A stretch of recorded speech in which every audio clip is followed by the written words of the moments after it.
गुरुप्रकाश पासवान जी, आपसे शुरुआत करते हुए विरोधी दलों की ओर से साजिश के आरोप लगाए जा रहे हैं भारतीय जनता पार्टी के ऊपर। ये कहा जा रहा है कि बीजेपी नहीं चाहती थी, तेजस्वी यादव को आपने सुना कि नीतीश कुमार के साथ खेला कर दिया, और वो कह रहे हैं कि मैं तो 6 महीने से कह रहा था कि नीतीश के साथ बीजेपी अच्छा नहीं करेगी, और देखिए 6 महीने के अंदर अंदर उनको कुर्सी से बेदखल करने की साजिश रच दी गई। नहीं चित्रा जी, देखिए अभी आपने अपने प्रारंभिक उद्बोधन की शुरुआत बहुत अच्छी की और एक लाइन में आपसे उधार लूंगा आपके परमिशन के बाद ही कि निश्चित रूप से एक युग का अंत है और आज का दिन राजनीतिक लीपापोती का नहीं होना चाहिए। आज का दिन राजनीतिक आरोप प्रत्यारोप का नहीं होना चाहिए। यह हम बिहारियों के लिए, हम बिहार के 14 करोड़ लोगों के लिए बहुत ही संवेदनाओं से भरा हुआ दिन है, भावनाओं से भरा हुआ दिन है। कम से कम यदि मैं अपनी बात करूं तो हम लोगों बचपन से लेकर के जवानी तक हमने नीतीश कुमार जी को ही मुख्यमंत्री के रूप में देखा है और ये उनका व्यक्तिगत निर्णय है। मुझे लगता है कि Janata Dal united as a party, Nitish Kumar ji as an individual, ये उनका व्यक्तिगत निर्णय है। इस पे जानबूझ करके अकारण अनावश्यक कुछ भी बातें कहना, ये तेजस्वी यादव जी को सोचने और विचार करने की आवश्यकता है। नीतीश कुमार जी का राजनीतिक व्यक्तित्व इतना विशाल है चित्रा जी कि उनसे कोई चाह करके कुछ करा लेगा, मेरे विवेक से तो ये बात जो है पास होती ही नहीं है। और मुझे लगता है कि तमाम आरजेडी हो, कांग्रेस पार्टी हो, वे तो इतना बड़ा खेला, देखिए विरोधी दलों को समझ में नहीं आ रहा है ना गुरुप्रकाश जी। सवाल आम जनता के भीतर भी है। यहाँ तो जेडीयू के कार्यकर्ता भी विरोध कर रहे थे कि सरकार जब ठीक चल रही थी, अभी तो नीतीश कुमार की सेहत को लेकर भी उतने सवाल नहीं खड़े हो रहे थे। हाल ही में उनका विधानसभा का भाषण भी बड़ा वायरल हुआ था जब उन्होंने विपक्ष पर जोरदार हमला किया था। तो अचानक से ऐसा क्या हो गया कि सत्ता परिवर्तन की जरूरत पड़ी? और बीजेपी के मन में तो बड़ा लड्डू फूट रहा होगा कि पहली बार भैया अब जाके हमारा मुख्यमंत्री बनेगा बिहार में। नहीं चित्रा जी, ऐसा है कि अचानक से कुछ हो गया ऐसा नहीं है। मुझे लगता है कि इस पे काफी गहन मंथन हुआ होगा और ये जनता दल यूनाइटेड के लोगों ने मंथन किया होगा, जो उनकी वरिष्ठ नेतृत्व उन्होंने किया होगा।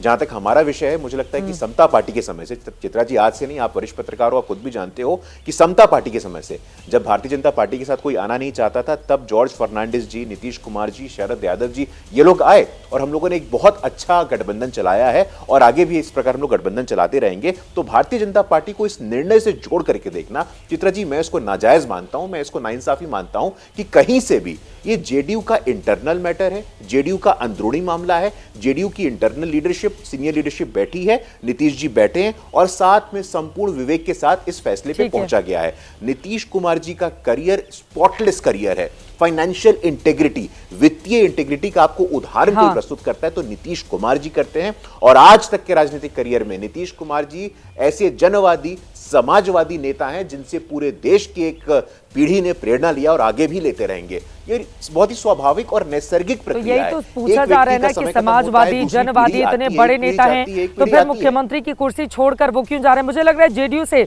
इसका मैं जवाब ले लेती हूँ, उसके बाद मैं विरोधी दलों के पास जाऊंगी। मनोज लाल दास जी, आपके पास आते हुए, देखिए नीतीश कुमार कम से कम उन तक आवाज नहीं पहुंच पा रही है। मैं उनके पास जाऊंगी। कांग्रेस के पास चलते हुए करुणा सागर जी, आप लोग क्यों मजे ले रहे हैं? नीतीश कुमार का फैसला है, आज बड़े खुश नजर आ रहे थे जब सीएम ने वेलकम किया गृह मंत्री का। आप देखिए कितने आत्मीय तरीके से उन्होंने वेलकम किया। आपको लग रहा है नीतीश कुमार को कोई सिखा पढ़ा पाएगा कि आप कुर्सी छोड़ दीजिए मुख्यमंत्री की, चले जाइए राज्यसभा? आपको लग रहा है कि भारतीय जनता पार्टी ये कर लेगी? नीतीश कुमार जो बिहार के चाणक्य हैं, उनको कौन घुमा पाएगा? जब जब किसी दल ने आंखें तरने की कोशिश की, उसको छोड़कर दूसरे से जा मिले। तो आप लोगों को क्यों लगता है कि यहाँ पर भारतीय जनता पार्टी ने अपहरण कर लिया? और क्या क्या शब्दों का इस्तेमाल किया जा रहा है आप लोगों की ओर से?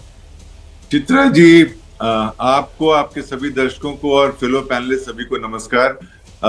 आपने एक लंबा सवाल पूछा, इसलिए मुझे थोड़ा समय दीजिएगा। देखिए, ये चित्रा जी पतझड़ का मौसम है और पतझड़ के मौसम को देखने के लिए सबसे अच्छी जगह लुटियंस दिल्ली होती है। तो आज नीतीश कुमार जो फुनगी पर बैठे हुए थे, जो अर्श पर थे, वो आज फर्श पर आ गए हैं और धीरे धीरे मार्गदर्शक मंडल की तरफ बढ़ाए जा रहे हैं। और ये हम इसलिए कह रहे हैं क्योंकि ये बात आज नहीं हुई है। चुनाव के पहले आज पत्रकारों से बात करते हुए, प्रेस कॉन्फ्रेंस करते हुए गृह मंत्री ने साफ कहा था कि चुनाव के बाद जो विधायक होंगे वो मुख्यमंत्री चुनेंगे। तो इनकी मंशा साफ हो गई थी। एक बार भी प्रधानमंत्री ने कभी नहीं कहा कि अगला मुख्यमंत्री नीतीश कुमार होंगे। उन्होंने हमेशा कहा अगली सरकार एनडीए की सरकार होगी। और अब देखिए, प्रधानमंत्री ने हाथ पकड़कर नीतीश कुमार को शपथ लेने के बाद जनता के बीच अभिवादन करवाया।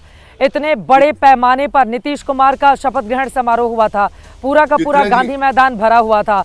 अब आप लोग कह रहे हैं बीजेपी बिना बीजेपी के चाहे नीतीश जी मुख्यमंत्री बन गए 10वीं बार। नहीं नहीं, बिल्कुल नहीं, वो बीजेपी के चाहने से ही बने थे, लेकिन ये एक पूरा षड्यंत्र था। नीतीश जी को चुनाव के पहले एक मुखौटे की तरह इस्तेमाल किया गया, क्योंकि बीजेपी को पता है कि बीजेपी अपने आप कभी भी बिहार में सत्ता में नहीं आ सकती है। और खासकर नीतीश कुमार जी का जो वोट बैंक है, जो महादलित है, अति पिछड़ा है, महिलाएं हैं, उन्हें बीजेपी से कोई प्यार नहीं है। इसलिए बीजेपी की मजबूरी थी नीतीश कुमार जी को रखना और उनको मुख्यमंत्री बनाना।